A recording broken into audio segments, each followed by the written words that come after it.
Hey friends, this week I want to talk to you guys about what to do when you're receiving constructive criticism.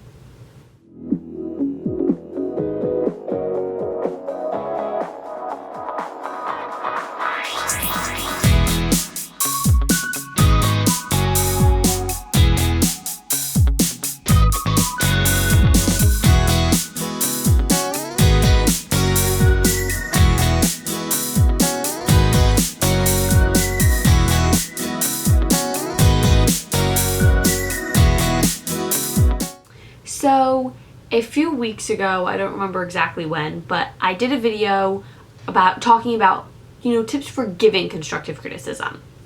This week, I want to talk about tips for receiving constructive criticism because it's not always fun. It can feel very personal and it's not easy, and it takes some work to be cool with it. It's very hard. I still struggle a lot with it, but I'm getting better and I've learned a few things, so I thought I'd share them with you. So the first thing I want to talk about is when you actually get the feedback. Again, things like this, they feel so personal, and it's so hard to just get feedback on something you've worked on, especially when it's a creative thing. And I totally understand. So the first thing that I try to do is pay attention to what people are saying, especially when you're getting feedback from multiple people. Are there consistencies? Those are going to be really important to pay attention to. What is causing the problem there, and how can you work to solve it? Sometimes, it's always great. I like to see when people, say why something's a problem, and maybe you could do this to fix it or that, because I'm not going to be able to think of everything. So it's nice, even if I don't use it, to see what other people think could work and give me different ideas. So I always like to see when that happens. So those are great. The best gift a critiquer can give you is, I don't understand this or that or whatever. Because as the writer, you understand it all. You know what you're trying to say, what you're trying to communicate.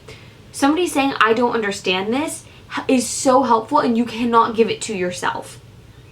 So pay attention when somebody says, I don't understand this, and think about how you can make that clearer. How you can make that easier for somebody who isn't in your own head, knowing what you're trying to convey, and find a way to make that work better. But getting that feedback is so helpful. The second thing I want to talk about is, I talked in my other video about, ways to give constructive criticism, and talking about, if somebody doesn't want to ever write again after you've given them feedback, they haven't failed as a writer, you've failed as a critiquer. But the fact of the matter is there are going to be people who critique not nicely, who are just gonna just throw a bunch of stuff at you, not mentioning this stuff they liked about it, all that kind of stuff, and it's gonna feel crappy. I think it's really important, though, to notice that is yucky and not nice, and really not the best way to critique somebody. However, that does not automatically make their feedback wrong. They can still be saying things that are really important to pay attention to and not be doing it the right way. And I think that it's valuable to be able to recognize the emotional reaction and be like, this makes me feel shitty and I don't like it, and say, okay, but let me look at the physical things they're saying, and do they resonate with me, and do they represent changes I would like to make in my piece? And going off of that, sometimes people are going to give you feedback and you're not going to want to follow it. And you don't have to. At the end of the day, it's your piece. It's your writing, and you get to make the decisions on what happens in it. Every single person can give you the same feedback, but if it's not true to your story, you know your story. You get to make that decision.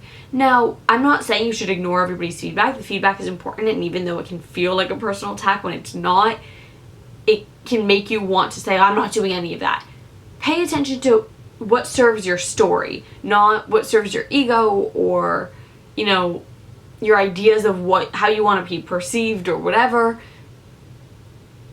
Most people are giving you feedback because they want to see your piece do well, and they want to see your piece be the best it can.